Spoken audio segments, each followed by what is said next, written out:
If you have a fascination for Thelema and contemporary occult traditions, you may have heard of Kenneth Grant and the Typhonian tradition, a self-initiatory magic order named after a monstrous serpentine giant and one of the deadliest creatures in Greek mythology, Typhon.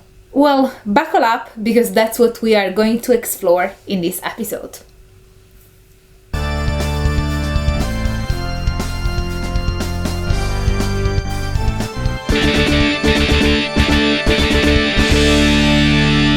Hello everyone, I'm Dr. Angela Puca and welcome to my symposium. I'm a PhD and a university lecturer, and this is your online resource for the academic study of magic, paganism, shamanism, esotericism, and all things occult. In this episode, we're going to tackle the Typhonian tradition. Kenneth Grant was an English ceremonial magician, apprentice of Aleister Crowley, and a close friend of Austin Osman Spare. Since the 1970s, he had published numerous exegeses of both Crowley's and Spare's thoughts. Grant's work, as we will see, was influential upon the Thelemic tradition as well as on chaos magic. Let's start with his role in the OTO. The Ordo Templi Orientis, sometimes also spelled as Order of Oriental Templars, is an occultist organization and initiatic order founded at the beginning of the 20th century and has remained, up to the present, a significant vehicle for the transmission of esoteric ideas and practices. Among its major features, we find the practice of sex magic, deemed as one of its core teachings. This aspect, along with the role accorded to Eastern doctrines, make the OTO unique compared to several other magically oriented occultist societies, and especially to the only other order holding similar impact and visibility, the Hermetic Order of the Golden Dawn.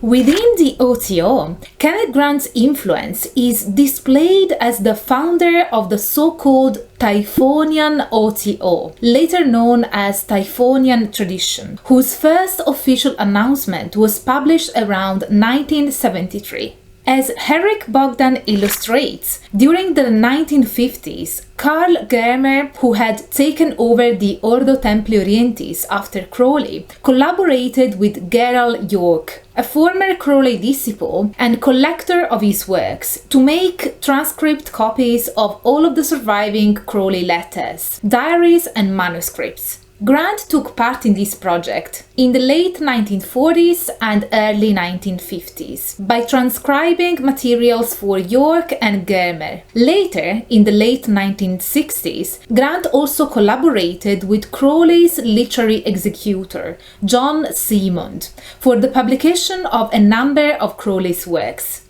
Having served as Crowley's secretary during the last years of his life, Grant had received in the early 1950s a charter from Goethe to create an OTO lodge in England. However, a conflict arose between Germer and Grant in 1955, as the latter rejected the legitimacy of the Crowley-Germer succession, leading Germer to expel him from the order. Shortly after this event, Grant claimed the position of outer head of the order for himself. As Marco Pasi explains, in the early 1970s, Grant began his career as an independent writer and published the first volumes of a series of 3 Typhonian trilogies. In these works, Grant offered an original interpretation of Crowley's writings, partly based upon his direct experiences in the workings of his lodge.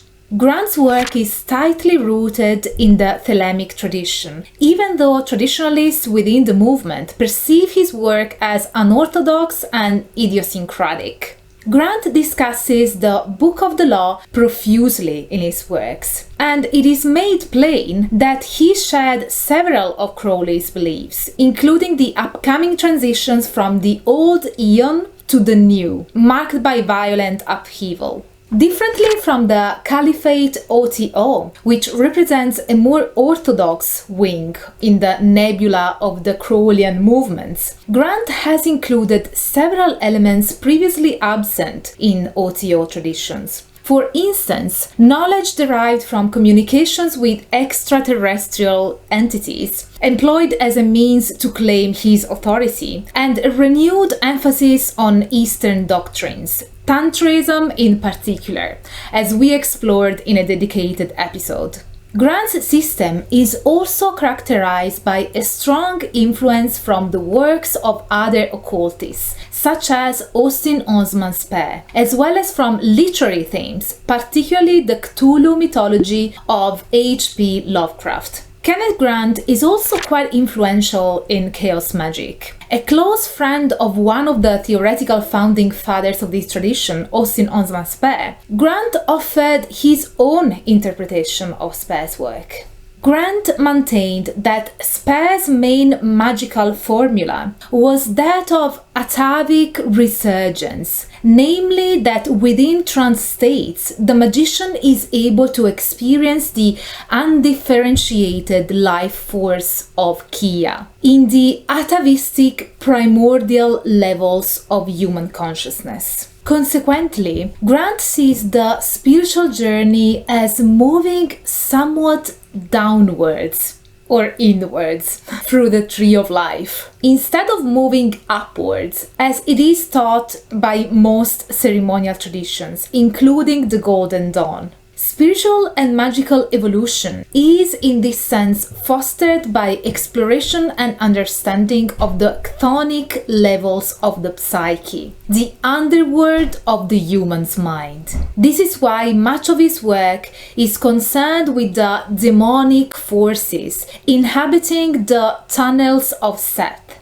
which exists on the flip side of the tree of life.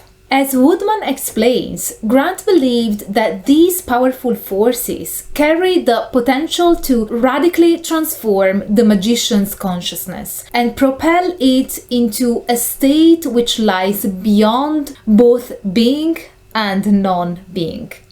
Grant sees this process as highly dangerous, even though the inhabitants of the tunnels of Seth are not perceived as evil forces. The reason why we may perceive them as such is that they are foreign to everyday human consciousness. In Woodman's words, by embracing the demonic as an idiom of alien otherness, the self-other divide is collapsed. The magician is projected into the undifferentiated continuum of cosmic consciousness, and ultimately toward an evolution into new extraterrestrial or extra-dimensional modes of being.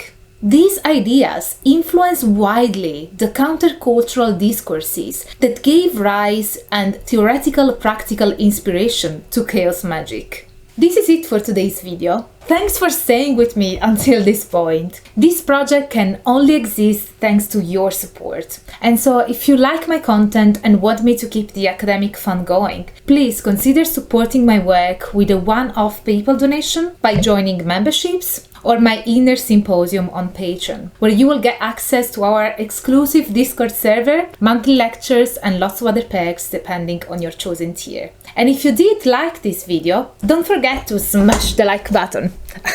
Subscribe to the channel, activate the notification bell so that you will never miss a new upload from me, and as always, stay tuned for all the academic fun. Bye for now.